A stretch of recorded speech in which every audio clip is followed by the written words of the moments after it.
Hello everyone. सो भाई हमारी class 10 वाली बच्चों आपके हाफ ईयरली एग्जामिनेशंस आ रहे हैं और आज की वीडियो में हम आपके सामने लेकर आ चुके हैं भाई आपका क्लास 10 साइंस का हाफ ईयरली का कंप्लीट पेपर लीक। और ये वीडियो वो वीडियो होने वाली है जिसे अगर आपने शुरू से लेकर एंड तक देख लिया, आपकी गारंटी है कि जनाब इस वीडियो से बाहर एक क्वेश्चन भी नहीं जाने वाला है और आपको कंप्लीट पेपर पता चल जाएगा। आपके हाफ ईयरली का जितने सारे के सारे टॉपिक हैं वो हम इस वीडियो के अंदर कवर करने वाले हैं। तो भैया आप शुरू से लेकर एंड तक जरूर इस वीडियो के ऊपर बनिएगा।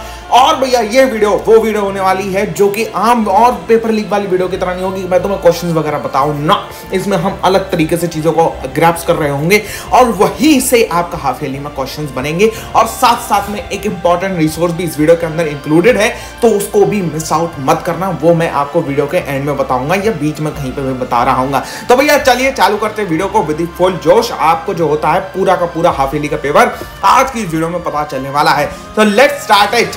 हाँ जी जनाब, ये रही हमारी मेन स्क्रीन और हम लोग आ चुके हैं भैया पेपर लीक करने के लिए। साइंस का पेपर लीक। अब जरा ध्यान से सुनते जाओ, चीजों को समझते जाओ और जो होता है इससे बाहर मैं गारंटी लेता हूं कि तुम्हारा पेपर नहीं जाने वाला है। चलो भैया, सबसे पहली बात, मैंने इसमें कौन कौन से चैप्टर्स लिए हैं। देखो हाफ ईयरली में जनरली जो आपके चैप्टर्स आते हैं वो हर चैप्टर आता है आपका, हर सब्जेक्ट से दो चैप्टर आते हैं। कौन कौन से चैप्टर आते हैं? हर सब्जेक्ट से सिर्फ और सिर्फ 2 चैप्टर आते हैं, चैप्टर 1 एंड चैप्टर 2। तो हमने जनरली यही 2 चैप्टर्स पकड़ने की कोशिश करी है। लेकिन अगर हम बात करें साइंस के अंदर, तो साइंस के अंदर जो फिजिक्स वाला पोर्शन है, ठीक है, फिजिक्स वाला पोर्शन है उसके अंदर भैया एक तो आपका इलेक्ट्रिसिटी आता है, एक तो आपका जो होता है इलेक्ट्रिसिटी आता है, दूसरा आपका लाइट आता है, या दूसरा जो होता है आपका एमएफ दे सकते हैं, मैग्नेटिक फील्ड दे सकते हैं। ठीक है, तो अब अगर हमने इस वीडियो के अंदर कवर करा है, हमने इसके अंदर जो होता है भैया आपका इलेक्ट्रिसिटी और लाइट कवर करा है। मैग्नेटिक फील्ड आपका जो मैं रिसोर्स दूंगा उसके अंदर कवर है। अगर तुम्हारा लाइट नहीं आ रहा है, मैग्नेटिक फील्ड आ रहा है, तो आप वो रिसोर्स से जाके उसको कवर कर सकते हो पूरी तरीके से। तो भैया चलिए चालू करते हैं। Let's go with the first thing. हमारा पहला का पहला चैप्टर है that is the chemical reactions and equations. अब इस केमिकल रिएक्शन एंड इक्वेशंस का आपको मैं बहुत बढ़िया तरीके से बताने वाला हूं। अपनी एनसीईआरटी लेके साथ में बैठना। देखो भाई साहब, पेपर लीक सिर्फ और सिर्फ पेपर लीक नहीं है, बल्कि एनसीईआरटी का ही पेपर लीक है। जो तुम्हारे टीचर्स बनाने वाले हैं वो पेपर लीक में करने वाला हूं। तो चलिए जनाब जरा देखते हैं यहाँ पे क्या है। आपका जो क्वेश्चन है that's question is very very important और बहुत ज्यादा जरूरी भी क्वेश्चन कहलाता है ये। भैया कौन सा क्वेश्चन है? ये क्वेश्चन है आपका फिगर 1.1 का क्वेश्चन। 1.1 से क्या क्वेश्चन बनाता है टीचर यहाँ पे 2-3 क्वेश्चन इससे पूछ लेता है जो कि बहुत इंपॉर्टेंट है एनसीईआरटी का। देखो यहाँ पे जो मोस्ट इंपॉर्टेंट क्वेश्चन आता है वो आता है कि भैया हमें जो होता है ये जो मैग्नीशियम रिबन आपको दिख रहा है, दिस मैग्नीशियम रिबन, हमें इसको जो होता है वो क्या कहते हैं, साफ क्यों करना पड़ता है? Why should be clean the magnesium ribbon before burning in the air? हमें इसको साफ क्यों करना पड़ता है हवा में जलाने से पहले? तो सबसे पहली बात का आपका ये क्वेश्चन है, तो इसका जवाब ये होता है क्योंकि भैया मैग्नीशियम जो होता है वो ऑक्सीजन के साथ रिएक्शन करता है। ठीक है, किसके साथ रिएक्शन करता है भैया? वो ऑक्सीजन के साथ रिएक्शन करता है और MgO बना लेता है। ठीक है, अब आप रिएक्शन बैलेंस करने जाएंगे तो कुछ इस तरीके से आपको रिएक्शन बैलेंस करती हुई मिलेगी। ठीक है, अब ये जब वो बना लेता है तो इसकी वजह से हमें ये बनता है, उसमें कौन सा कंपाउंड बन जाता है भैया? उसमें कंपाउंड बनता है 2MgO। उसमें कंपाउंड बन जाता है 2MgO। इस कंपाउंड की वजह से, because of this compound, MgO की फॉर्मेशन की वजह से हमें उसे साफ करना पड़ता है ताकि हम उसे जला पाए। भैया ऐसा क्यों है कि MgO की वजह से हम उसे साफ करना पड़ता है? क्योंकि भैया MgO इनर्ट कंपाउंड है, ये बात ध्यान रखना। क्वेश्चन इस पे भी आ जाता है व्हाई। ठीक है, कुछ अगर हमारे टेढ़े टीचर हैं तो वो इस पर क्वेश्चन दे देते हैं व्हाई MgO क्यों? ठीक है, तो क्योंकि MgO is an inert compound. दूसरा जो इस फिगर से क्वेश्चन बनता है, मोस्ट इंपॉर्टेंट क्वेश्चन है, दैट इज कि भैया इसकी रिएक्शन बताओ। ठीक है, तो इसकी रिएक्शन भी सेम ही ये आ जाती है। ओके, अब तीसरा क्वेश्चन है इसके ऊपर कि भैया यही फिगर दे देंगे और इसमें ये सब चीजें नहीं होंगी, कुछ भी नहीं होगा, कुछ भी नहीं होगा, कुछ भी नहीं होगा, ये सब लिखा हुआ नहीं होगा। तुमसे पूछ लेंगे identify the chemical reaction and write down the formulas, तो तुम तब भी इसको आइडेंटिफाई करके यही फॉर्मूलाज लिख सकते हो। ठीक है, सो हमारा जो नेक्स्ट क्वेश्चन है वो एनसीईआरटी के मोस्ट इंपॉर्टेंट पार्ट से आता है। जो नेक्स्ट क्वेश्चन आपके हाफ ईयरली में मैक्सिमम चांसेस है आने के, वो चैप्टर केमिकल रिएक्शन की मेन जड़ है। इसमें 5 चीजें आती हैं, 4 चीजें आती हैं, change in colour, change in state, evolution of gas और चेंज इन टेम्परेचर। ये है क्या बॉस? ये है आपका identification of chemical reaction, identification of chemical reaction. इसको आपको आइडेंटिफाई करना है केमिकल रिएक्शन को। ये 4 वेज से आप आइडेंटिफाई करते हो, ये सब बिल्कुल सही बात है। अब इस 4 वेज के ऊपर क्वेश्चन कैसे आएगा?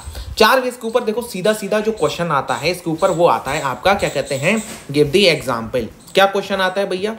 Give the example. ठीक है, give the example of each. ये क्वेश्चन दो तरीके से आ सकता है। एक आपका क्या कहते हैं 1 मार्कर में आ सकता है। 1 मार्कर में सर 1 मार्कर में चारों आएंगे ना ना ना ना ना ना ना 1 मार्कर में जो होता है वो आपका सिर्फ इसका 1 पार्ट आएगा, ठीक है। दूसरा आएगा इसमें 5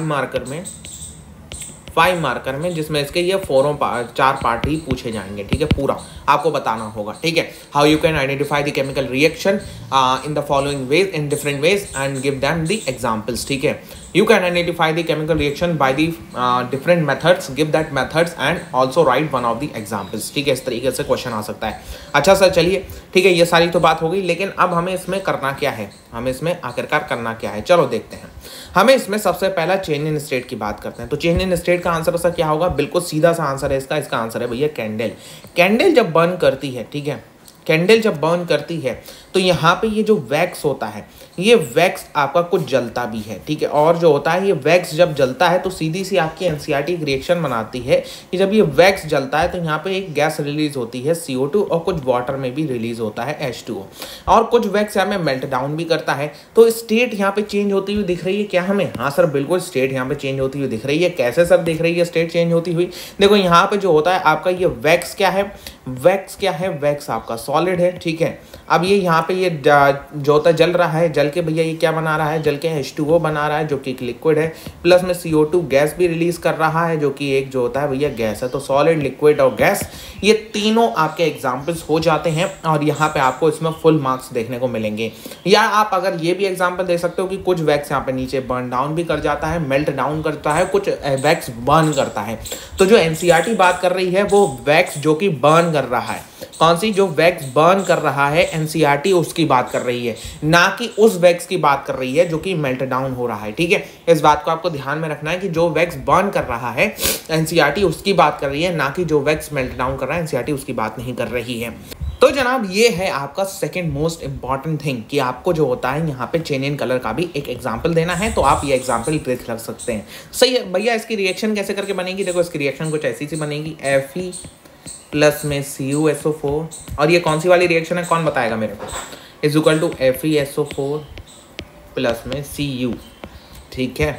या ऐसे भी लिख सकते हो इसको, CuSO4 प्लस में Fe is equal to FeSO4 plus में Cu, ऐसे भी लिख सकते हो। एम आई राइट, ये सब बिल्कुल।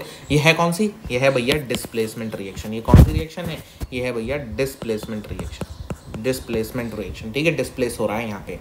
नेक्स्ट की तरफ बढ़ते हैं, इसका next part evolution of gas. Evolution of gas को कैसे करके लिखेंगे सर, एवोल्यूशन ऑफ गैस को आप सोडियम कार्बोनेट और डाइल्यूट हाइड्रोक्लोरिक एसिड की से आइडेंटिफाई कर सकते हैं। मोस्ट इंपॉर्टेंट है यहाँ पे सोडियम कार्बोनेट और डाइल्यूट हाइड्रोक्लोरिक एसिड की भी रिएक्शन बहुत इंपॉर्टेंट हो जाती है, ठीक है। सोडियम कार्बोनेट Na2, बताओ कौन सी होता है भाई। अरे यार जब भी मैं क्वेश्चन पूछता हूँ ऐसे जो होता है नशीली आंखों से मुझे देखने लगता है जैसे मैंने पता नहीं कौन सी बात कर दी। नहीं, ऐसा नहीं करना है भाई साहब। तुम्हें जो होता है चीज़ों को समझने के साथ साथ क्वेश्चंस भी तो सॉल्व करने हैं भाई। मेन एग्जामिनेशन में क्वेश्चन कौन सॉल्व करेंगे, हम जाएंगे मैं क्वेश्चन सॉल्व करने हैं रामलाल, ठीक है। तो भैया यहाँ पे इसको तुम्हें करना होगा Na2CO3, ठीक है। NaCO3 भी कहते हैं इसको, प्लस में HCl, ओके। अब यहाँ पे जो होता है NaCl बनेगा और प्लस में H2 गैस यहाँ पे निकल रही होगी, ठीक है। चलो अब जो होता है नेक्स्ट आता है इसका पार्ट जो है चेंज इन टेम्परेचर। यहाँ पे आप कोई लाइन रिएक्शन लिख सकते हो CO की प्लस में H2O। देखो यहाँ पे रिएक्शन कैसे बनेगी ये वाली बता दे रहा हूँ, पिछली वाली अपनी होमवर्क में करके कमेंट में मेरे को कमेंट जरूर करना। कमेंट करते हो तो मेरा मोटिवेशन एकदम हाई रहता है भाई साहब। लाइव चैट में एकदम हाउस द जोश कर दो। सर ये क्या था, कुछ नहीं था, ठीक है। हाँ तो अब भैया आते हैं CaO प्लस में क्या, प्लस में H2O is equal to CaOH का होल ट्वाइस, ठीक है। और प्लस में क्या निकलेगा भैया, हाँ क्या निकलेगा बताओ, ठीक है।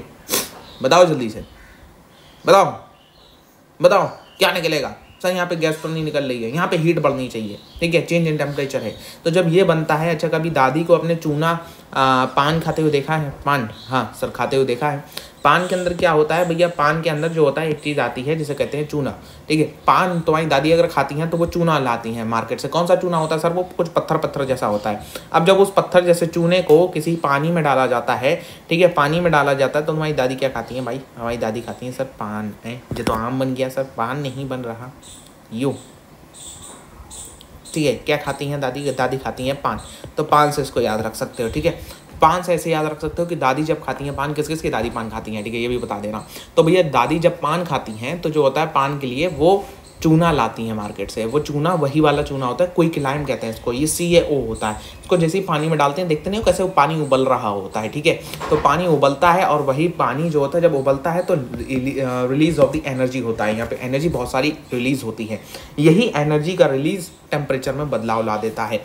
और इस रिएक्शन को हम एक और नाम से जानते हैं जिसे हम लोग एक्सोथर्मिक रिएक्शन कहते हैं। तो एक्सोथर्मिक और एंडोथर्मिक का भी आपका पूछा जा सकता है, ठीक है। यहाँ पे हाँ एक और चीज़ है, वेरी वेरी इंपॉर्टेंट रिएक्शन है भैया। यहाँ पे क्या रिएक्शन है, यहाँ पे H2SO4, ठीक है, प्लस में BaCl, ठीक है। यहाँ पे जो होता है भैया, यहाँ पे क्या बनेगा, यहाँ पे BaSO4, ठीक है, प्लस में क्या बनेगा बताओ, यस सर, यहाँ पे ये इसके साथ गया और यहाँ पे ये बनेगा HCl, ठीक है, हाँ ठीक है। अब यहाँ पे जो होता है, यहाँ पे इस तरीके से आप इसको लिख सकते हो, लेकिन जो होता है हमारा बाकी सारी चीज़ें जो हैं वो साइड की बात है, लेकिन यहाँ पे जो मेन हमारा पॉइंट ऑफ थिंकिंग है वो है हमारा BaSO4। BaSO4 क्यों, BaSO4 का एक सफ़ेद प्रेसिपिटेट बनता है। क्या है भैया यहाँ पे इसका सफ़ेद प्रेसिपिटेट, कैसा प्रेसिपिटेट बनता है यहाँ पे इसका सफ़ेद, वेरी वेरी इंपॉर्टेंट रिएक्शन है। किसका प्रेसिपिटेट होता है, BaSO4 का प्रेसिपिटेट होता है, बेरियम सल्फेट का प्रेसिपिटेट होता है। कैसा होता है भैया, वाइट इन कलर होता है, ठीक है, वेरी वेरी इंपॉर्टेंट। ओके, अब आगे बढ़ते हैं। आगे आपकी 1.9 की जो बैलेंसिंग वाली है रिएक्शन, ये जो बैलेंस करने के लिए आई है 1.9 में एनसीईआरटी में बैलेंस इक्वेशन, इसकी अनबैलेंस फॉर्म आ सकती है जिसमें ये नहीं है, जिसमें जो होता है आपका कुछ इस तरीके से ये नहीं होगा, ठीक है। तो आपको इसे बैलेंस करना होगा, तो ये डायरेक्ट याद करके चले जाओगे। तो बैलेंसिंग में भी अगर कोई गलती भी करते हो तो यू कैन रिमेंबर इट। कौन सी रिएक्शन है भैया, आयरन रिएक्ट कर रहा है वाटर के साथ में, ठीक है, 4H2O के साथ में रिएक्ट कर रहा है और ये भैया फेरस ऑक्साइड बना रहा है, Fe3O4 बना रहा है। फेरिक ऑक्साइड नहीं बल्कि फेरस ऑक्साइड बना रहा है। क्या बना रहा है भाई, ये बना रहा है आपका फेरस ऑक्साइड। तो फेरस ऑक्साइड की रिएक्शन है ये, ठीक है। ओके, आगे बढ़ते हैं जनाब, आगे बढ़ते हैं कॉम्बिनेशन रिएक्शंस की बात करते हैं। कॉम्बिनेशन रिएक्शन में आपका एक्टिविटी 1.4 जो है ये बहुत इंपॉर्टेंट है। यहाँ पे कैल्शियम ऑक्साइड को डाला गया है वाटर में, ठीक है। ये वही वाला काम है जो दादी चूना बनाने के लिए करती हैं। और ऐसे छू के जब तुम देखोगे तो छू के देखोगे यहाँ पे से जो होता है ये हीट निकाल रहा है, ठीक है, हीट निकाल रहा है। ओके, अब जब हीट निकाल रहा है तो ये हीट निकलेगी, तो ये जब हीट निकलेगी तो ये हीट जो होता है मेनली हमारा कॉम्बिनेशन रिएक्शन का भी एक एग्जाम्पल है। साथ साथ में ये हीट निकलना हमारी एक्सोथर्मिक, हमारी क्या है भैया, ये एक्सोथर्मिक रिएक्शन का भी एक एग्जाम्पल है। किसका एग्जाम्पल है, ये एक्सोथर्मिक रिएक्शन का भी एक एग्जाम्पल हो जाता है। तो ये डायरेक्ट तुमको एक्टिविटी दे सकते हैं, इसमें आइडेंटिफिकेशन के लिए कह सकते हैं। कैसे कैसे कह सकते हैं भैया, देखो आइडेंटिफिकेशन के लिए क्वेश्चन आपका आता है ये वाला, बहुत इंपॉर्टेंट क्वेश्चन है भाई आइडेंटिफिकेशन का, कि जो होता है हाँ, XO प्लस में water is equal to XOH का होल ट्वाइस, ठीक है, और प्लस में हीट। आइडेंटिफाई करो इसको, और जो होता है साथ साथ में क्या करो, क्या कहते हैं, इसकी रिएक्शन टाइप बताओ, और जो होता है यहाँ पे हीट रिलीज रिएक्शन टाइप बताओ, मतलब हीट टाइप बताओ, ठीक है, हीट टाइप बताओ। अच्छा, अब ये अगर अलग से नहीं क्वेश्चन कोई देगा तो वो रिएक्शन टाइप में ही तुमको लिख के आना, नहीं तो पूरे मार्क्स नहीं मिलेंगे। मतलब यहाँ पे तुम्हें आइडेंटिफाई करना है that it is the calcium. Calcium को जब हम ऐड करते हैं वाटर के अंदर तो ये बनता है CaOH का होल्टर्स, कैल्शियम हाइड्रोक्साइड बन जाता है, ठीक है। और साथ साथ में रिएक्शन टाइप में तुम लिख के आओगे कॉम्बिनेशन एंड एक्सोथर्मिक रिएक्शन। कैसी रिएक्शन है ये, कॉम्बिनेशन भी है और एक्सोथर्मिक रिएक्शन भी है, ये बात को आपको ध्यान में रखना है। डू यू नो से एक बहुत इंपॉर्टेंट सवाल उठ सकता है आपका इस बार हाफ ईयरली के अंदर, बहुत इंपॉर्टेंट है, लेकिन भैया इसको आता क्यों नहीं है, यही सवाल ही आएगा। ये भैया डू यू नो, यहाँ भले को आपका मेन बोर्ड एग्जामिनेशन में ना पूछा जाए, लेकिन आपका हाफ ईयरली में पूछने के इसके बहुत ज़्यादा चांसेस हैं। कैसे सर इसको हाफ ईयरली में पूछा जा सकता है, देखो यहाँ पे डायरेक्ट यही क्वेश्चन ही उठा के दे सकते हैं इसका। कैसे, A substance, ठीक है, a substance, okay, produced by the reaction is used for white washing, okay, a substance, यहाँ पे लिखेंगे भैया क्या, यहाँ पे लिखेंगे substance, ठीक है, produced by the reaction is used for white washing walls। substance react slowly with carbon dioxide in air to form a thin layer of carbon का यहाँ पे X carbonate, ठीक है, on the walls. X carbonate is formed after 2 or 3 days of whitewashing and give a shiny finish to the walls. It is interesting to note that the chemical formula for Y is also CaCO3, ठीक है, of substance is also XCO3, या ऐसे करके कह सकते हैं, of substance is also XCO3, ठीक है। अब यहाँ पर तुमसे पूछ लेंगे आइडेंटिफाई दी सब्सटेंस, ये पूरा का पूरा क्वेश्चन है, तो तुम यहाँ पे ये रिएक्शन लिख के आओगे, ठीक है। वेरी वेरी इंपॉर्टेंट, टेबल आपकी 1.14 है, तो ये वेरी वेरी इंपॉर्टेंट पार्ट हो जाता है आपका, और बहुत इंपॉर्टेंट क्वेश्चन भी है ये, ठीक है। आपको याद रखना है आपके हाफियली में सिलेक्ट लाइन के ऊपर तो भैया एटलीस्ट एंड एटलीस्ट एक क्वेश्चन तो बनता ही है, एटलीस्ट एक क्वेश्चन आएगा यहाँ पे, ठीक है। अब उसके बाद आगे बढ़ते हैं जनाब, डीकम्पोजिशन रिएक्शन से एक क्वेश्चन बनता है जो कि ये वाली रिएक्शन है, very very very very very very important reaction है आपकी। अगर मैं सही बता रहा हूँ, मैं बार बार कह रहा हूँ कि अगर तुम पूरी की पूरी वीडियो देख लोगे तो तुम्हें इसके बाहर एक क्वेश्चन नहीं मिलेगा साइंस के अंदर, अगर तुम्हारे यही सारे चैप्टर्स आ रहे हैं तो। फिलहाल ये है कि तुम रुके रहो। अब FeSO4 की reaction very very very very very very important है, क्योंकि ये आपकी सिर्फ और सिर्फ हाफ ईयरली में नहीं, बोर्ड एग्जामिनेशन में इतनी बार आ चुकी है जितनी आपकी उम्र नहीं होगी, ठीक है, बहुत बार पूछी जा चुकी है। FeSO4 फेरस सल्फेट जब हीट करते हैं उसको तो वो फेरिक ऑक्साइड बना देता है, और जो होता है यहाँ पे क्या कहते हैं भैया, यहाँ पे सल्फर ऑक्साइड और सल्फर ट्राईऑक्साइड रिलीज होती है। ये रिएक्शन को आपको आधा दे सकता है। FeSO4 को हीट करोगे क्या होगा ये बताओ, ठीक है। अब ये एग्जाम्पल कौन सी रिएक्शन का है ये पूछ सकता है भैया, ये रिएक्शन दे देगा, तुमसे पूछेगा भैया बताओ ये कौन सी रिएक्शन है, तो तुम इसको बताओगे कि भैया क्या कहते हैं, ये डीकम्पोजिशन रिएक्शन है, ठीक है। अब जो होता है भैया यहाँ पे एक चीज़ और भी है कि यहाँ पे इसको बॉईल करते हैं, इसको देख रहे हो ये हीट कर रहे हैं, तो यहाँ पे तुम्हें जो होता है यहाँ पे कुछ गैस निकलती हुई दिख रही है, ठीक है, गैस निकलती हुई दिख रही है।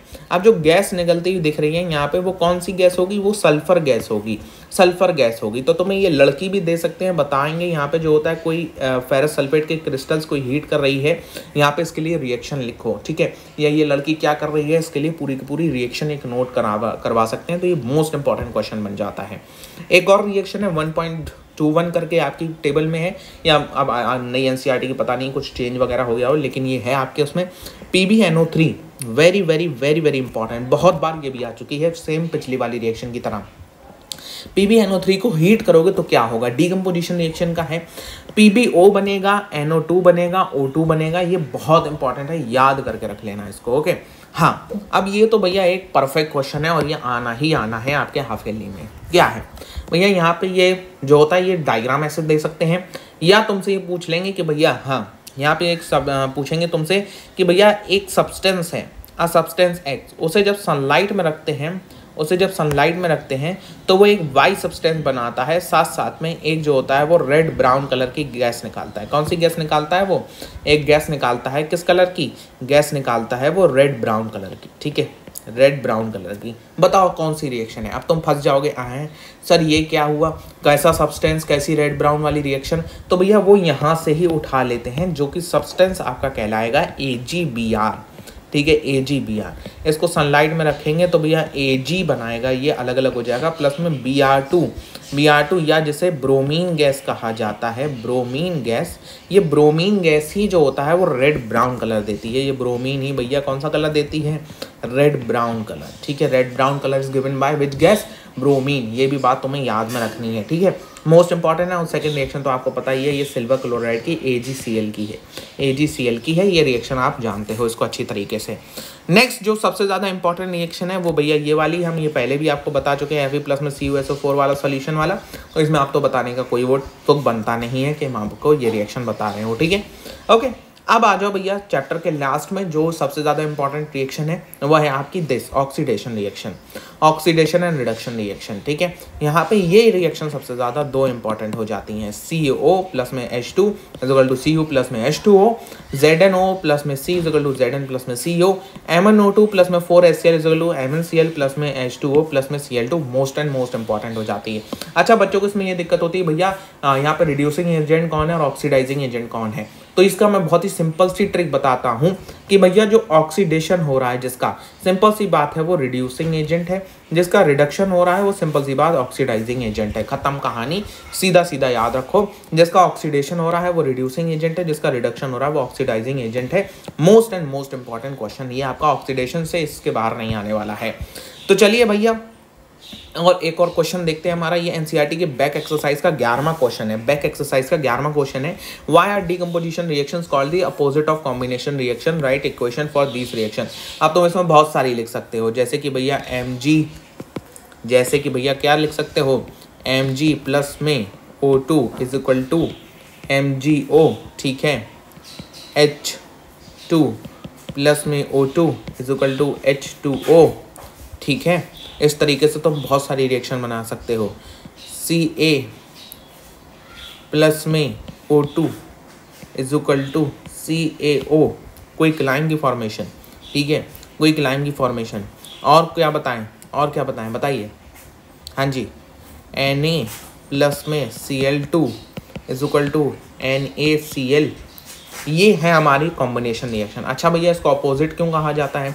चलो ठीक है, मैंने वाटर को लिया, ठीक है, बाकी सारी रिएक्शन को छोड़ो, बाकी सारी रिएक्शंस को छोड़ो, मैंने जो होता है वाटर लिया, ठीक है, मैंने क्या लिया, मैंने लिया वाटर, ठीक है। अब इस वाटर को मैं यहाँ से इधर साइड के लिए भेजना चाहता हूँ, मैं रिएक्शन को कुछ ऐसा पलटाना चाहता हूँ, तो मैं क्या करूँगा, व्हाट शुड आई डू, मैं वाटर को एक झटका दूंगा। किसका झटका दोगे भैया? इलेक्ट्रिसिटी का, इलेक्ट्रिक शॉक दूंगा। क्या दूंगा मैं वाटर को, क्या दूंगा वाटर को, ज़रा ध्यान से बताओ भाई, क्या दूंगा वाटर को? वाटर को दूंगा मैं इलेक्ट्रिक शॉक। इलेक्ट्रिक शॉक देते ही रिएक्शन कुछ ऐसी सी आ जाएगी, ठीक है, ठीक है, ओके ओके, क्लियर।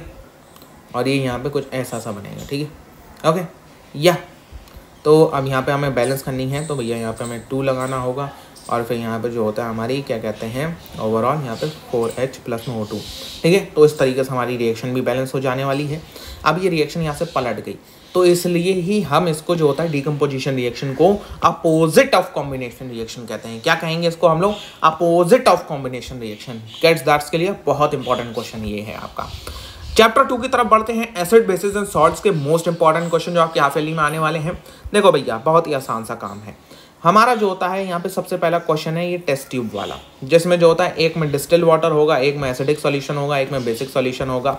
सिर्फ हमें रेड लिटमस पेपर दिया गया है, हम कैसे आइडेंटिफाई करेंगे? रेड लिटमस पेपर जैसे ही बेस में जाएगा ब्लू हो जाएगा, ठीक है। कैसे हम आइडेंटिफाई करेंगे भैया? सबसे पहले तो हम जो होता है रेड लिटमस को देखेंगे डाल के, जो होता है एक कंटेनर में, मान लो ABC, ठीक है, हम इसमें डालेंगे, इसमें डालेंगे, इसमें डालेंगे। मान लो जो होता है इसमें क्या कहते हैं, इसमें वाटर है, इसमें एसिड है, इसमें बेस है। हम जो होता है सीधा सीधा लिटमस को डालेंगे सबसे पहले, जो होता है आपका इस वाले कंटेनर में नो चेंज आएगा तो भैया वाटर होगा या एसिड होगा। इस वाले कंटेनर में डालेंगे तो भैया यहाँ पे भी नो चेंज आएगा, या तो एसिड है या वाटर है। इस वाले कंटेनर में डालेंगे तो रेड लिटमस जो होता है भैया क्या कहते हैं वो ब्लू में कन्वर्ट हो जाएगा, ठीक है। रेड लिटमस आपका ब्लू में कन्वर्ट हो जाएगा। सबसे पहले हम इसको जैसे ही देखेंगे ये ब्लू में कन्वर्ट हो गया। अब हमें कन्फ्यूजन क्या है कि इन दोनों में से एसिड किस में है, इन दोनों में से एसिड किस में है। तो जैसे ही ये ब्लू में कन्वर्ट हो गया हम इसको फिर से इसमें डालेंगे बी में। अगर बी में ये फिर से रेड हो गया तो इसका मतलब एसिड है, नहीं हुआ तो ये वाटर है, और जो फिर हम ए में डाल के देखेंगे तो फिर वो एसिड पकड़ लेगा। तुम्हारी अगर ना समझ में आया हो तो मैं एक बार फिर से समझा दूँ। हमारे पास में मान के चलो भैया 3 कंटेनर है, 1, 2 और 3, A, B और C। सबसे पहले हम रेड लिटमस लेंगे, हमें मान के चलते हैं इसमें वाटर है, इसमें एसिड है, इसमें बेस है। हम सबसे पहले अपना क्या लेंगे, हम सबसे पहले अपना जो होता है वो लिटमस लेंगे, ठीक है। हम सबसे पहले अपना लिटमस लेंगे, इसमें डालेंगे, ठीक है, नो चेंज आएगा, इसमें डालेंगे, ठीक है। फिर इसमें से हम कैसे करके करेंगे भैया, इसमें से देखो, इसमें से हम इधर डालेंगे तो यहाँ पे भी हमें नो चेंज मिलेगा। फिर हम इधर डाल के देखेंगे, इधर जो होता है क्या होगा, इधर चेंज होगा, इधर चेंज होगा। ये रेड लिटमस जो होता है, रेड लिटमस जो होता है ब्लू बन जाएगा, ठीक है, क्लियर। अब हमें ये आइडेंटिफाइड हो गया, हमें ये दोनों में से आइडेंटिफाई करना है बचे हुए A, B में से कि कौन सा वाटर है, कौन सा एसिड है। अब यही ब्लू को उठा के यहाँ से चेंज हुआ, हम ब्लू को उठा के फिर से जो होता है आपका B वाले में डालेंगे। अगर चेंज आया तो सही है, ठीक है। तो अगर नो चेंज आया मान लो, ठीक है, नो चेंज आया नो चेंज आया, ठीक है। तो मतलब यहाँ पे वाटर है, लेकिन यहाँ पे चेंज होगा क्योंकि यहाँ पे एसिड है। तो ये ब्लू वाला जैसे ही ए में जाएगा ये चेंज हो जाएगा, यहाँ पे मतलब इसका ये एसिड आइडेंटिफाई हो गया। फिर हम इसको भी डाल के देख लेंगे वाटर में, तो यहाँ पे कोई चेंज नहीं होगा, तो मतलब ये वाटर है, ठीक है। तो इस तरीके से आप ये आइडेंटिफिकेशन कर सकते हो। इंपॉर्टेंट क्वेश्चन है ये आपका। अब आगे बढ़ते हैं जनाब, आगे बढ़ते हैं। Reaction of zinc granules with dilute sulphuric acid of testing the hydrogen gas. Very nice question है, और ये आपका as a hydrogen gas test के नाम से भी इसको जाना जाता है।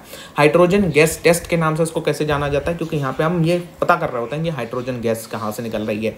तो यहाँ पे भैया जिंक ग्रेन्यूल्स को यहाँ पे डाला जाता है, हाइड्रोजन गैस पॉप होती है। हाइड्रोजन गैस को फिर एक डिलीवरी ट्यूब से, और कैंडल यहाँ पे पॉप साउंड देता है, ऐसे करके साउंड देता है वो कैंडल। आप अपने केमिस्ट्री लैब में कर सकते हो अगर आपके पास में केमिस्ट्री लैब है तो, ठीक है। हाँ, वेरी वेरी इंपॉर्टेंट क्वेश्चन, बहुत ज्यादा इंपॉर्टेंट क्वेश्चन है ये। सोडियम जिंकेट की फॉर्मेशन NaOH, ठीक है, 2NaOH प्लस में Zn क्या बनाता है ये Na2ZnO2 प्लस में H2 Na2ZnO2, that is known as the sodium zincate. क्या बनता है ये? सोडियम जिंकेट बनता है। क्या बनता है मेरे लाल? सोडियम जिंकेट बनता है सर। ओके, अब उसके बाद में नेक्स्ट जो सबसे ज़्यादा इंपॉर्टेंट क्वेश्चन है कि यहाँ पे जो होता है भाई, यहाँ पे कैल्शियम हाइड्रोक्साइड का सॉल्यूशन लेके हम यहाँ पे कार्बन डाइऑक्साइड गैस की प्रेजेंस को महसूस कर सकते हैं, मतलब उसको टेस्ट कर सकते हैं। कैसे? यहाँ पे हम जो होता है क्या करेंगे, यहाँ पे हम सोडियम कार्बोनेट लेंगे, सोडियम कार्बोनेट को हाइड्रोक्लोरिक एसिड में डाल देंगे, यहाँ से कार्बन डाइऑक्साइड गैस निकलेगी।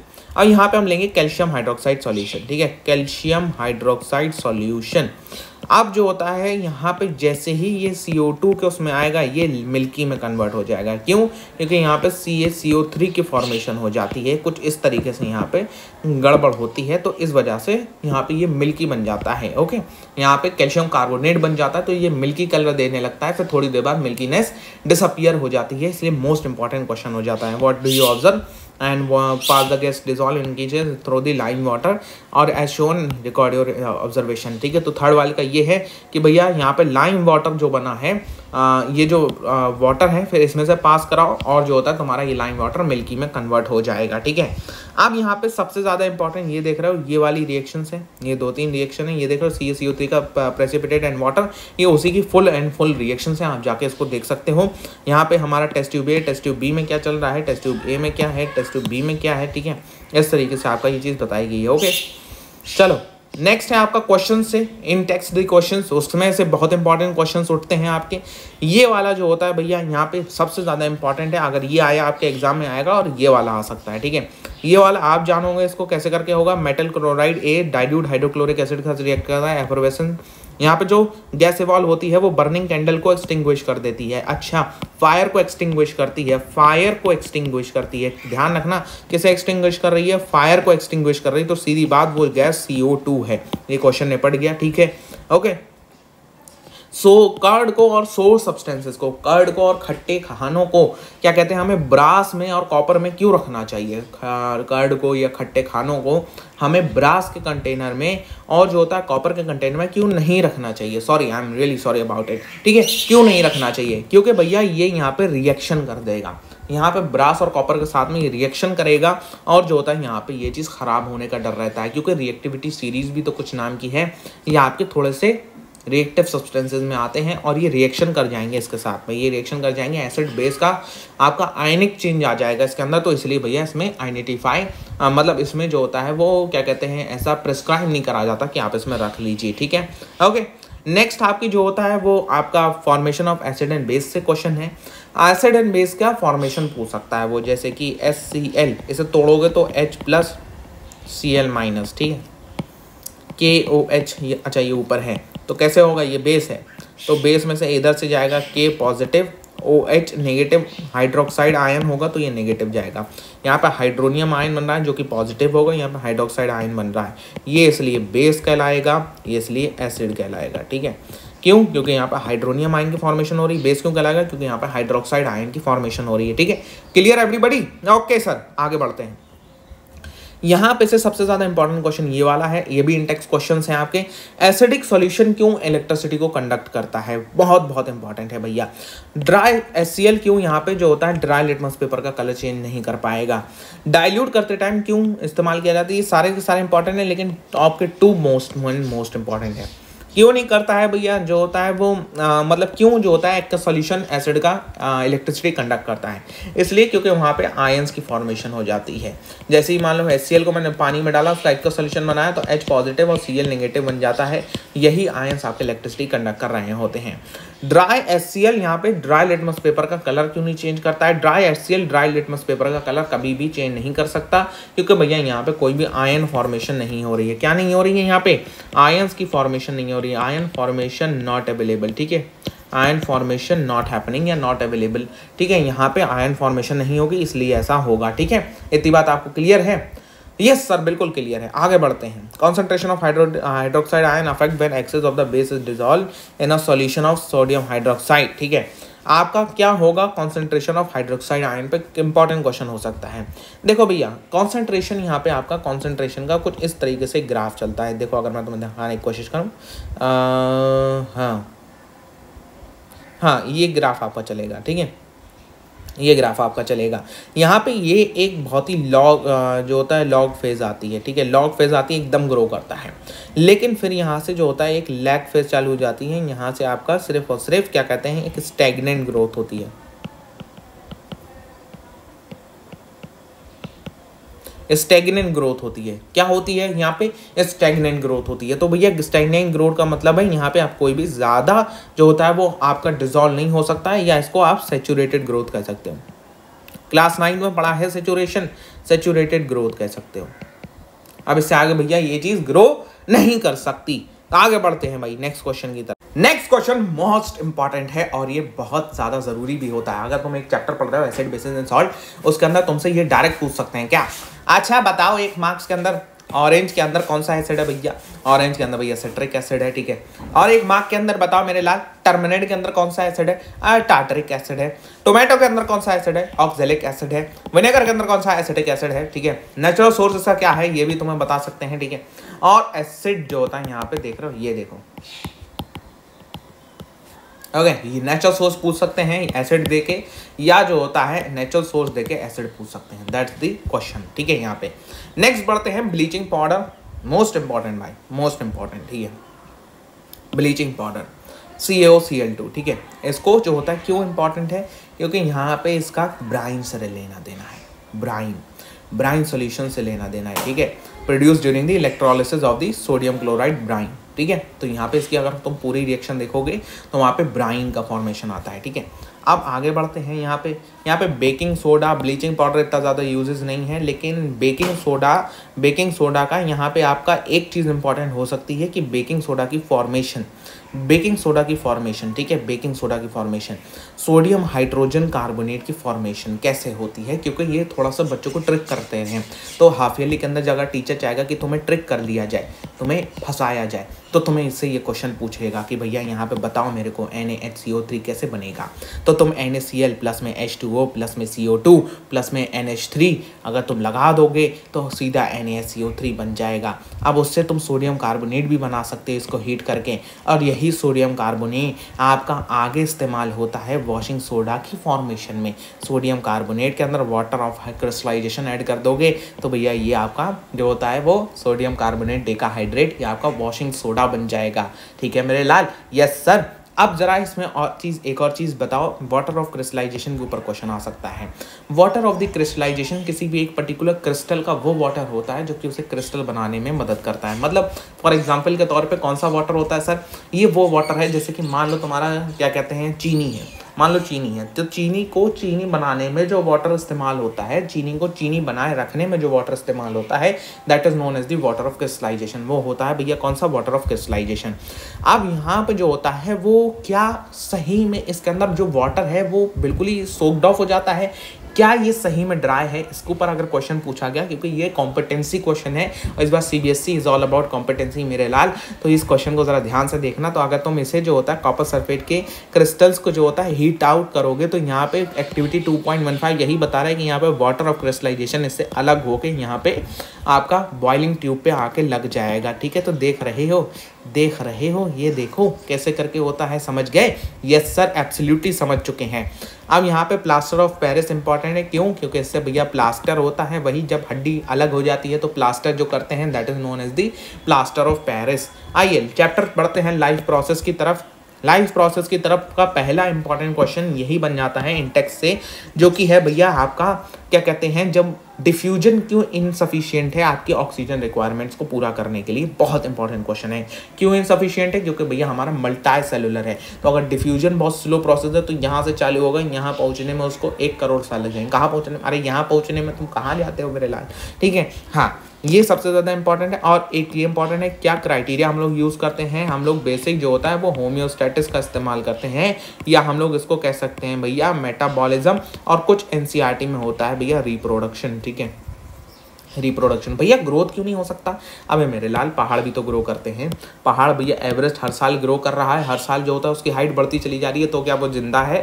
ठीक है, तो पहाड़ भी ग्रो करते हैं। ओके, अब भैया मेटाबॉलिज्म और जो होता है वो रिप्रोडक्शन, ये तुम 2 लिख सकते हो। ठीक है, ये 2 मोस्ट इंपॉर्टेंट क्वेश्चंस होते हैं। ओके, यहाँ पे कौन सी प्रोसेस हैं जो एसेंशियल है भैया? वही हमारा डाइजेशन, एक्सक्रीशन, रेस्पिरेशन और ट्रांसपोर्टेशन और जो होता है न्यूट्रिशन। ठीक है, इसको लिख के आ सकते हो भैया। मोस्ट इंपॉर्टेंट रिएक्शन जो चैप्टर लाइफ प्रोसेस की आना ही आना है, दैट इज दी आपका फोटोसिंथेसिस वाली रिएक्शन। फोटोसिंथेसिस वाली रिएक्शन में से ये चीज़ याद रखना, यहाँ पे 12H2O लेना। कुछ ऐसी तुम्हारी रेफरेंस बुक्स हैं आरबी हैं जिनके अंदर ये 6H2O के फॉर्म में है, लेकिन वो गलत है। एनसीईआरटी में भी पहला ये 6H2O की फॉर्म में था, लेकिन अब एनसीईआरटी हैव इम्प्रूव इट और इसको जो होता है सही कर लिया है। इसके ऊपर एक चीज़ और पूछा जा सकता है कि व्हाट इज दिस, ये जो वाटर है ये क्या कहलाता है? ये कहलाता है भैया वाटर ऑफ ट्रांसपायरेशन। ठीक है, वाटर ऑफ ट्रांसपायरेशन, इसके ऊपर क्वेश्चन आ सकता है। ट्रांसपायरेशन क्या है? ट्रांसपायरेशन बहुत इंपॉर्टेंट है, क्वेश्चन आना ही आना है इसके ऊपर। हो सकता है ना भी आए क्योंकि तुम्हारे टीचर के ऊपर है।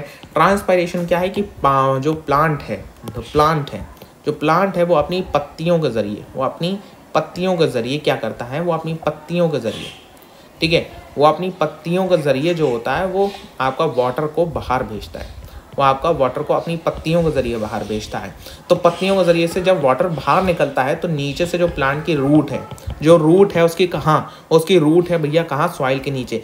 जब यहाँ से कोई प्रेशर कम हो रहा है, तो यहाँ से पानी ऊपर चढ़ेगा रूट में, इसलिए भैया वाटर ऑफ ट्रांसपायरेशन की प्रोसेस होना बहुत ज़्यादा ज़रूरी हो जाता है। ठीक है, हाँ ये तो मोस्ट इंपॉर्टेंट है ही भाई, इसमें तो कोई वही बात नहीं है कि भैया तुम्हारा ये तो पूछा ही जाने वाला है। इसमें स्टोमक के अंदर भैया गैस्ट्रिक ग्लैंड्स, ठीक है, उसके अंदर भैया गैस्ट्रिक जूसेस, ठीक है, गैस्ट्रिक जूस के 3 चीज़ें, HCl भैया, पेप्सिन भैया, म्यूकस, ठीक है, और उसके बाद में भैया यहाँ पे आपका लीवर से निकलता है क्या? लीवर से निकलता है बाइल क्या करता है? एमल्सिफिकेशन ऑफ फैट करता है। उसके बाद में तुम्हारा जो होता है भैया पेनक्रियाज क्या निकालता है? पेनक्रियाज निकालता है भैया ट्रिप्सिन, ठीक है, ट्रिप्सिन निकालता है। कुछ जो होता है लाइगेजेस निकालता है, और जो होता है भैया यहाँ पे क्या कहते हैं? पेनक्रियाटिक जूस निकलता है जिसके अंदर ट्रिप्सिन और ये सारे के सारे हार्मोन होते हैं। ट्रिप्सिन क्या करता है? प्रोटीन डाइजेस्ट करता है, सेम एज पेप्सिन डज। ठीक है, ये बात को आपको ध्यान रखना है। ओके, आगे बढ़ें। हाँ सर, आगे बढ़ते हैं।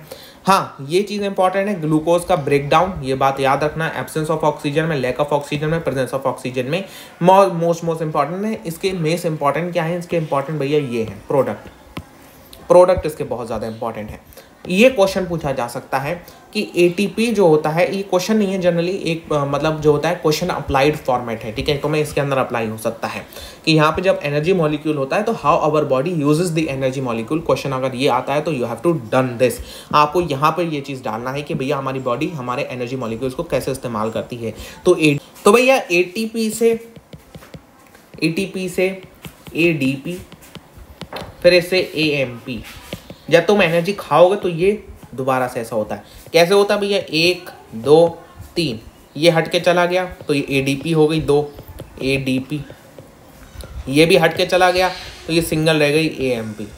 मोनोफॉस्फेट, डाइफॉस्फेट, ट्राइफॉस्फेट ऐसे करके चलता है। ठीक है, ओके।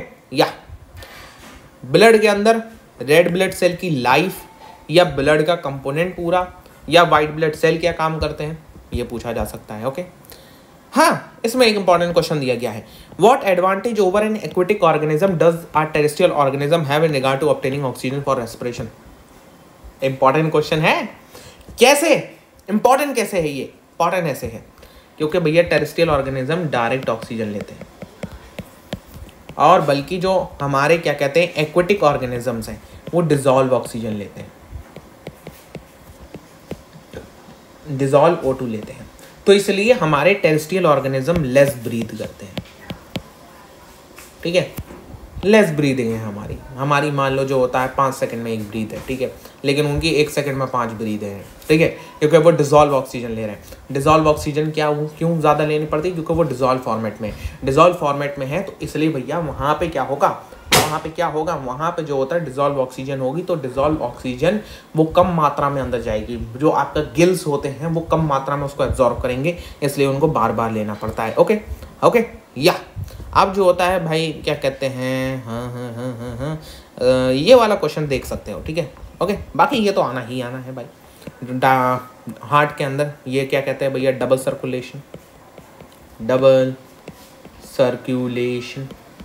सर्कुलेशन आना ही आना है, ठीक है। ओके, ये रहा ट्रांसपायरेशन जो मैं बता रहा था आपको कि भैया जब ऊपर से पानी निकलेगा तो नीचे से पानी ऊपर चढ़ेगा ही चढ़ेगा, दैट्स द ट्रांसपायरेशन। ये वाला डायग्राम हार्ट का बिल्कुल याद रखना। इसमें से क्वेश्चन क्या बनने वाला है, वो सिंगल वेन जो कि ऑक्सीजनेटेड ब्लड कैरी करती है, ठीक है, सिंगल आर्टरी जो कि डीऑक्सीजनेटेड ब्लड को कैरी करती है, सिंगल आर्टरी जो कि डीऑक्सीजनेटेड ब्लड को कैरी करती है, सिंगल वेन जो कि ऑक्सीजनेटेड ब्लड को कैरी करती है, दैट्स इट। इससे यही क्वेश्चन आने वाला है। नेफ्रॉन का आसान सा डायग्राम देख लो मेरे लाल, आसान सा डायग्राम कुछ ऐसा सा दिखता है नेफ्रॉन का, ठीक है, आसान सा डायग्राम बता रहा हूँ।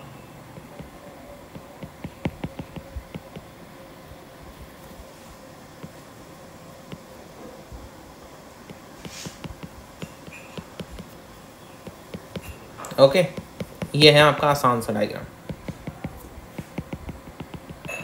Loop of Henle connecting the Bowman's capsule, ये आई आपकी ब्लड वेसल, बटेगी ये, फिर ब्लड वेसल बन के निकल जाएगी, ठीक है।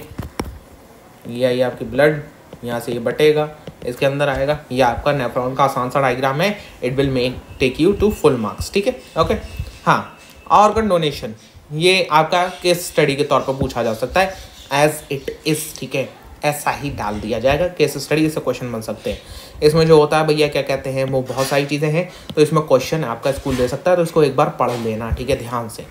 आर्टिफिशियल किडनी डायलिसिस है ये, इसके ऊपर भी केस स्टडी बन सकती है। 2 जगहों से एनसीईआरटी पूरा का पूरा चांस देती है किसी भी एक पर्टिकुलर स्कूल को, यहाँ से तुम परफेक्ट तौर पे केस स्टडी निकाल दो, ठीक है, बहुत बढ़िया सी केस स्टडी बनाओ। ओके, कंट्रोल एंड कोऑर्डिनेशन के अंदर आ जाते हैं जनाब। कंट्रोल एंड कोऑर्डिनेशन के अंदर सबसे पहला न्यूरॉन बहुत इंपॉर्टेंट है। न्यूरॉन के अंदर आपका जो सबसे ज़्यादा इंपॉर्टेंट है वो ये न्यूरोमस्कुलर जंक्शन है। इसे भैया क्या कहा जाता है, इसे भैया साइनेप्स कहा जाता है। यहाँ पे ये पैकेट्स लगे होते हैं जो इसमें से नर्व इम्पल्स को ट्रांसफर करने में मदद करते हैं। यहाँ पे ये थोड़ा सा गैप होता है, ये देख रहे हो, गैप है, यहाँ से नर्व इम्पल्स कैसे ट्रांसफर होती है वो क्वेश्चन बहुत ज़्यादा इंपॉर्टेंट हो जाता है। रिफ्लेक्स एक्शन और रिफ्लेक्स आर्क, ये 2 चीज़ पूछी जाती है। यहाँ पे सिर्फ और सिर्फ स्पाइनल कॉर्ड की इन्वॉल्वमेंट होती है बहुत सारे रिफ्लेक्स एक्शन में। जैसे मेरी आंखें जो होता है बार बार ब्लिंक कर रही हैं, ये रिफ्लेक्स एक्शन है। मेरे सामने कोई मच्छर आएगा मैं पकड़ लूंगा, ये मेरा रिफ्लेक्स एक्शन है, ठीक है। मेरे मुंह पे कोई चीज़ आएगी तो मैं डॉज कर जाऊंगा उस चीज़ को, ये चीज़ मेरा रिफ्लेक्स एक्शन है, ठीक है। प्लांट हार्मोन, फाइटो हार्मोन्स के अंदर ये 4 हार्मोन बहुत ज़्यादा इंपॉर्टेंट है, जिसमें से सबसे ज़्यादा इंपॉर्टेंट ये होता है एब्सिसिक एसिड, क्योंकि ये भैया डॉर्मेंसी प्रमोटर है। और ये जो होता है वो कैसा हार्मोन है, ये ग्रोथ इनहिबिटर है, ठीक है, ग्रोथ इनहिबिटर है, ग्रोथ इनहिबिट करता है, ग्रोथ को रोकता है, ठीक है। ट्रोपिज्म्स बहुत ज़्यादा इंपॉर्टेंट है, इसमें आपको ये सारी चीज़ें पता होनी चाहिए, ठीक है। ये कैसा ट्रोपिज्म होता है, इसमें कौन हेल्प कर रहा होता है, ऑक्सिन, ये चीज़ आपके लिए मोस्ट इंपॉर्टेंट हो जाती है इनमें से, ठीक है। ओके, अब आते हैं भैया नर्वस सिस्टम के ऊपर। तो नर्वस सिस्टम के अंदर आपको जो चीज़ देखना है वो है आपका autonomic nervous system, somatic nervous system. इसमें sympathetic and parasympathetic, sensory and motor, ये तो तुम जानते हो, तुम कंफ्यूज होते हो सिंपैथेटिक और पैरासिम्पैथेटिक में। सिंपैथेटिक ऑटोनॉमिक नर्वस सिस्टम का पार्ट है, जो कि पेरिफेरल नर्वस सिस्टम का पार्ट है। यहाँ पे ये सिंपैथेटिक काम क्या करता है, ये ऑटोनॉमिक नर्वस सिस्टम काम क्या करता है, ये इंटरनल ऑर्गन से कम्युनिकेट करता है। मेरे दिल, मेरे फेफड़े, मेरी किडनी, मेरा पेट, मेरा पेनक्रियाज, मेरा लीवर, इन सबसे आपस में कम्युनिकेट करता है। है। उसमें एक होता है सिंपैथेटिक जो कि अराउज करता है, जब तुम जैसे खाना खा रहे हो तो सिंपैथेटिक आपका नर्वस सिस्टम वर्क करेगा और वो तुम्हारे ऑर्गन्स को अराउज करेगा कि हाँ भैया और काम करो और काम करो। पैरासिम्पैथेटिक कामिंग होता है, आराम करो आराम करो आराम करो आराम करो आराम करो, वो ये कहता है। और सिंपैथेटिक क्या कहता है, अरे भैया काम कर काम काम कर काम कर काम कर काम कर, ठीक है। तो ऐसे करके ये आपका मेन फर्क है दोनों में। ओके, तो ये क्वेश्चन पूछा जा सकता है आपसे। हाँ, बहुत इंपॉर्टेंट क्वेश्चन है भाई। 3 टाइप की नर्व और हैं, तुम सिर्फ neuron, sensory neuron, motor neuron और रिले न्यूरॉन जानते हो, लेकिन 3 टाइप की नर्व और है जो एनसीईआरटी तुम्हें बताती है, लेकिन तुम मिस आउट कर जाते हो, लेकिन मैं मिस आउट नहीं करने वाला हूँ। क्रेनियल नर्व, स्पाइनल नर्व और विसरल नर्व। काम क्या है? क्रेनियल नर्व हमारे पूरे हेड के पार्ट को कनेक्ट करती है, मेरे ये जो पूरा मेरी खोपड़िया है इसके पार्ट को कनेक्ट करना मेरे ब्रेन से, ये क्रेनियल नर्व का काम है। स्पाइनल नर्व हमारी पूरी बॉडी को कनेक्ट करती है स्पाइनल कॉर्ड से। विसरल नर्व हमारी इंटरनल ऑर्गन्स को स्पाइनल कॉर्ड से कनेक्ट करती है, ताकि अगर उन्हें कोई सिग्नल देना है तो वो विसरल नर्व के जरिए जाएगा। वेरी वेरी इंपॉर्टेंट, तुमसे पूछा जा सकता है direct, what is cranial nerve, what is visceral nerve, what is आपका स्पाइनल नर्व। अब तुम लटक गए, अरे जे का हुई, ठीक है, ऐसे करके ना कहो, तो इसलिए हमने ये बता दिया आपको। सेरिब्रम फोर ब्रेन का वर्क बहुत ज़्यादा इंपॉर्टेंट हो जाएगा तुम्हारा, ठीक है। इसमें से जैसे कि हिंड ब्रेन, पॉन्स, वेरोलाई और जो होता है मेडुला ऑब्लोंगाटा हमारे बैलेंस करने में मदद करता है, फिर स्पाइनल कॉर्ड वगैरह, ठीक है। ओके, तो हमारा जो होता है इसमें बहुत ज़्यादा इंपॉर्टेंट मिड ब्रेन है, हेड ब्रेन। उसके बाद में ये जो ग्लैंड्स हैं इसमें सबसे ज़्यादा इंपॉर्टेंट हाइपोथैलेमस है, और फिर जो होता है थाइमस है। थाइमस क्यों? क्योंकि ये हमारा क्या बनाता है, ये हमारा इम्यून सिस्टम बनाता है। क्या बनाता है? ये हमारा इम्यून सिस्टम बनाने में मदद करता है। कौन सा सिस्टम बनाने में मदद करता है? Immune system. तो जब इम्यून सिस्टम बनाने में ये मदद कर रहा है कौन सा? थाइमस, तो this is will be more important. फिर हमारा ओवरी एंड टेस्टिस, ये तो आप जानते हो। पेनक्रियाज भी आप जानते हो क्या बनाता है। आप एड्रीनल ग्लैंड भी जानते हो, एड्रेनालिन हार्मोन बनाता है, जिसे हम लोग फाइट एंड फ्लाइट हार्मोन भी कहते हैं, ठीक है। ओके, आगे बढ़ते हैं। तो ये सारी की सारी चीज़ें हैं हमारी। कौन क्या बनाता है? पिट्यूटरी ग्लैंड हमारा जो होता है वो ग्रोथ हार्मोन बनाता है। इसमें से सबसे इंपॉर्टेंट भैया थाइमस है, जो कि यहाँ पर नहीं दिया गया है। चैप्टर आते हैं इलेक्ट्रिसिटी की तरफ। ओके, चैप्टर इलेक्ट्रिसिटी का सबसे मोस्ट इंपॉर्टेंट फॉर्मूला I=Q/T, मतलब current is charge by time, ठीक है। ये तुम जानते हो, सबसे इंपॉर्टेंट फॉर्मूला है ये। इसके ऊपर क्वेश्चन इस प्रकार से पूछा जाएगा, जो सबसे इंपॉर्टेंट क्वेश्चन बनता है इसमें, तुम्हें I दे देंगे, तुमसे T पूछ लेंगे, IQ दे देंगे, तुमसे T पूछ लेंगे, तुम्हें T दे देंगे, तुम IQ पूछ लेंगे, तुम्हें T या I दे देंगे, तुमसे Q पूछ लेंगे, तुम्हें जो होता है Q एंड I दे देंगे, तुम्हें T पूछेंगे, तुम्हें जो होता है T देंगे और Q देंगे, I पूछ लेंगे, ठीक है। तो तुम्हें इस तरीके से क्वेश्चन इसमें देखने को मिलेंगे। Potential and potential difference most important है। What is the difference between potential and potential difference? अगर ये क्वेश्चन थ्योरी के अंदर आया तो कैसे लिखोगे? देखो भैया, इलेक्ट्रिक पोटेंशियल इन्फिनाइट से किसी एक पर्टिकुलर पॉइंट पे लाने के लिए है। मतलब कोई चीज़ इन्फिनिटी पे है, मुझे नहीं पता ये कितनी दूर है। इन्फिनिटी किसे कहते हैं? हमें नहीं पता वो कितनी दूर है, तो वो इन्फिनिटी कहलाता है। ऐसे ही आपका इन्फिनिटी से जब हम किसी चीज़ को उठा के किसी एक पॉइंट पे लाके रखेंगे तो इसमें हमने कितना काम करा ये मेजरेबल होगा नहीं, ये मेजरेबल नहीं हो सकता, ये मेजर नहीं कर सकता कोई। क्यों? क्योंकि भैया इन्फिनाइट इज अननोन, तो दैट्स वाई इलेक्ट्रिक पोटेंशियल इसे कहा जाता है। सिर्फ पोटेंशियल को मेजर नहीं कर सकते, लेकिन अब एक पॉइंट पे आ चुका है, इस पॉइंट से दूसरे पॉइंट तक अगर हम उठा के रखेंगे तो क्या हम मेजर कर सकते हैं? एब्सोल्युटली हम मेजर कर सकते हैं। ओम्स लॉ के ऊपर तो क्वेश्चन आना ही आना है भैया। ओम्स लॉ का या तो डेरिवेशन आएगा, या तो भैया V=R या R=V/I, या जो होता है भैया I=V/R। इस तरीके से भैया क्वेश्चन 3 फॉर्मेट में आ सकते हैं। इससे जो 3 फॉर्मूले बनते हैं इनमें से भी वही क्वेश्चन आएगा। तुम्हें IR दे देंगे, V पूछ लेंगे, V दे देंगे, I दे देंगे, R पूछ लेंगे, तो R=V/I इसे करके रखना है। तो मैं इसमें से आपका 2 वैल्यू दी होंगी, एक वैल्यू नहीं दी होगी, आपको उसमें से ये चीज़ करना होगी, ठीक है। रजिस्टर में से जो सबसे ज़्यादा इंपॉर्टेंट फार्मूला बनेगा वो ये वाला फार्मूला बनेगा, जिसे हम लोग ρL ओवर कहते हैं, स्पेसिफिक रेजिस्टेंस, ठीक है। तुम्हारा जो होता है इसमें डायरेक्ट थ्योरी क्वेश्चन आएगा कि किस पे आपका क्या कहते हैं डिपेंड करता है या किस पे डिपेंड नहीं करता, तो आप यहाँ पे डायरेक्टली ये चीज़ दे सकते हो। Example number 11.1 very very important question है ये आपका। फिलामेंट के ऊपर एक क्वेश्चन आता है, तो इसी प्रकार से तुम्हें उसे सॉल्व करना होगा 10 मिनट्स के लिए। तो तुम मिनट्स को 600 सेकेंड्स में कन्वर्ट करोगे, सेकेंड्स में कन्वर्ट करना वेरी वेरी इंपॉर्टेंट है। अब यहाँ पे फॉर्मूला लगा दिया हमने और आंसर हमारा निकल ही आएगा, ठीक है। हाँ, ये आपका काफ़ी ज़्यादा मतलब जो होता है इंपॉर्टेंट टेबल है, लेकिन इसको रट्टा नहीं मारना है। इसको तुम्हें एक ऐसा अंदाज़ा सा होना चाहिए, ये आपको दी होगी लेकिन एक ऐसा अंदाज़ा सा होना चाहिए। यहाँ पे लिखा भी है, मेमोराइज नहीं करने की ज़रूरत है, यहाँ पे न्यूमेरिकल सॉल्व करने के लिए इसका इस्तेमाल होगा।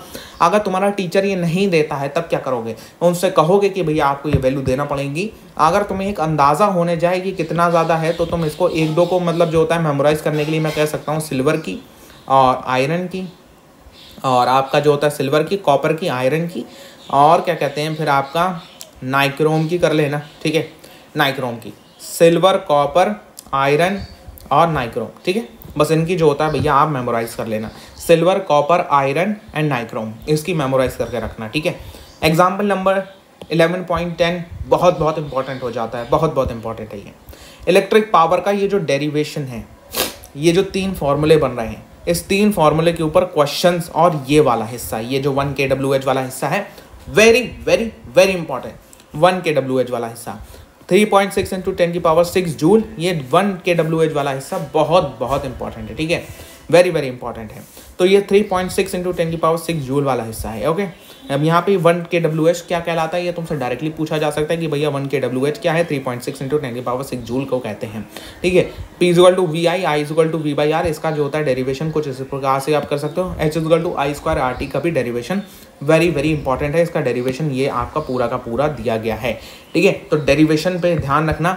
Resistance in series and resistance in parallel के जो एडवांटेज है रेजिस्टेंस इन पैरेलल का ओवर दी सीरीज रेजिस्टेंस, वो तो आना ही आना है भाई, ठीक है। चैप्टर लाइट में क्या क्वेश्चन आते हैं, ये वाले डायग्राम से 2 तरीके के क्वेश्चन आते हैं, एक आई दे देगा, आर पूछ लेगा, ये वाला तो अलग हो गया, एक तुम्हें ये वाला एंगल देगा, कहेगा भैया ये 90 होता है, ये तुम्हें पता होना चाहिए, कहेगा ये एंगल मान लो 15.5 है, तो ये एंगल कितना होगा, फिर ये तुमसे ये नहीं पूछेगा ये एंगल कितना होगा, तुमसे डायरेक्ट पूछेगा ये एंगल कितना होगा।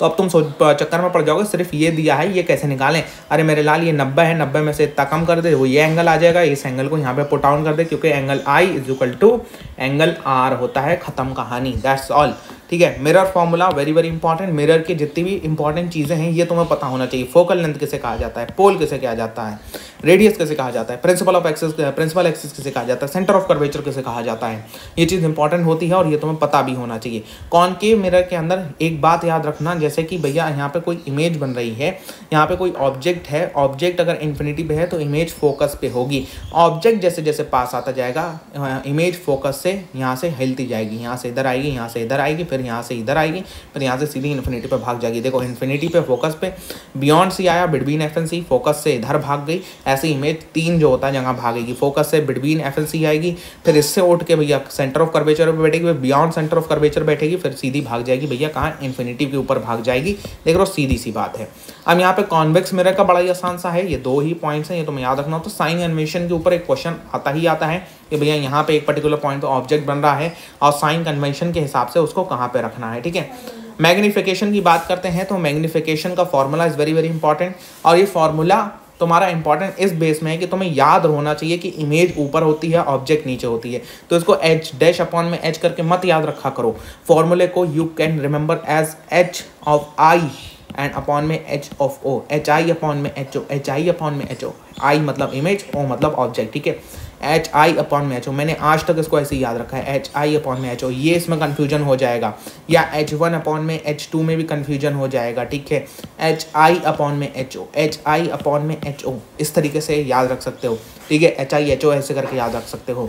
यहाँ पे एब्सोल्यूट रिफ्रैक्टिव इंडेक्स टेबल 9.3 है, इसमें से तुम्हें एयर का, वाटर का, आइस का और केरोसिन का, ठीक है ना, केरोसिन का और ऑयल का भी याद कर लेना, ठीक है। Kerosene, oil, kerosene, water, ice and air, ठीक है। Air, ice, water, kerosene and oil, और गिलास का तो फिलहाल 1.52 है, ठीक है। और इधर की बात करूँ तो डायमंड 2.42, ठीक है। डायमंड का इतना ज़्यादा है ताकि ये ब्रिलियंट शो करता है, ये ब्रिलियंट होता है, लाइट को ट्रैप कर लेता है अंदर ही, ओके। आइए आगे बढ़ते हैं। नेचर फोकस ये मैं बता चुका हूँ बहुत अच्छी तरीके से आपको।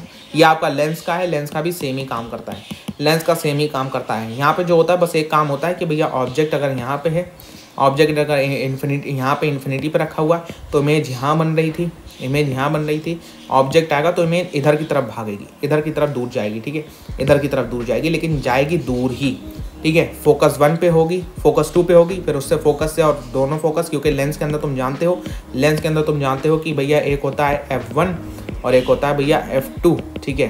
तो एट फोकस F2 होगा और यहाँ से ऑब्जेक्ट इन्फिनिटी पे है, तो भैया अगर आएगा तो भैया ये होता है यहाँ पे आ जाएगा, ठीक है। यहाँ पे जो होता है बिटवीन F2 एंड 2F2, यहाँ पे फोकस के ट्वाइस में चली जाएगी, मतलब ये सेंटर ऑफ कर्वेचर पे कहीं ना कहीं चली जाएगी ये, ठीक है। अब यहाँ पे जो होता है यहाँ से यहाँ आएगी, फिर यहाँ से यहाँ आएगी F2, ठीक है, F2 पे बनेगी, फिर यहाँ से यहाँ जाएगी। अच्छा यहाँ पे 2F2 लिखा है, मतलब यहाँ पे जो होता है इस तरीके से है, लेकिन अगर हमें आसानी से याद रखना है तो आप इस तरीके से लिख सकते हो F1 and F2, focus 1 focus 2, या ऐसे 2F2 भी कर सकते हो, ठीक है, 2F2 भी कर सकते हो, ओके, ट्वाइस ऑफ फोकस। तो अगर इमेज इधर ऑब्जेक्ट इधर इन्फिनिटी पे है तो इमेज इधर फोकस पे होगी, फिर इधर से उठ के वो इधर जाएगी, फिर इधर से उठ के इधर जाएगी, फिर इधर से उठ के इधर, फिर सीधी इन्फिनिटी पे भाग जाना है उसे, ठीक है। सिंपल सा आपका कॉन्सेप्ट है। Same for this lens formula and magnification, ये भी आपको वही सारी चीज़ें हैं।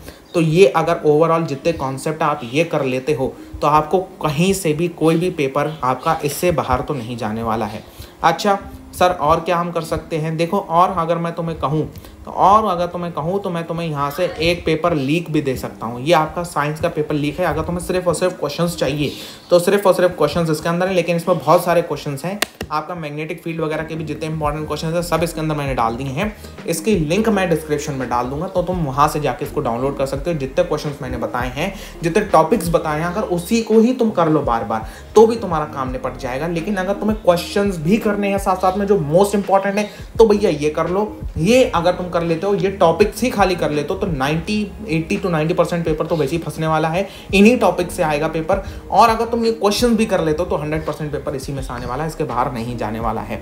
अब तुम मेरे को इन दी कमेंट सेक्शन बताओगे कि नेक्स्ट कौन सा सब्जेक्ट का तुम्हें पेपर लीक चाहिए है। नए आ रहे हो सब्सक्राइब करो, इससे पहले बात नहीं बनने वाली है। यहाँ पे क्लिक करो, इस चैनल के आइकन को सब्सक्राइब करो। ये तुम्हारी नोट्स की प्लेलिस्ट आ रही है, इसको जाकर जरूर देखो, ठीक है। I will meet you in the next video. Till then good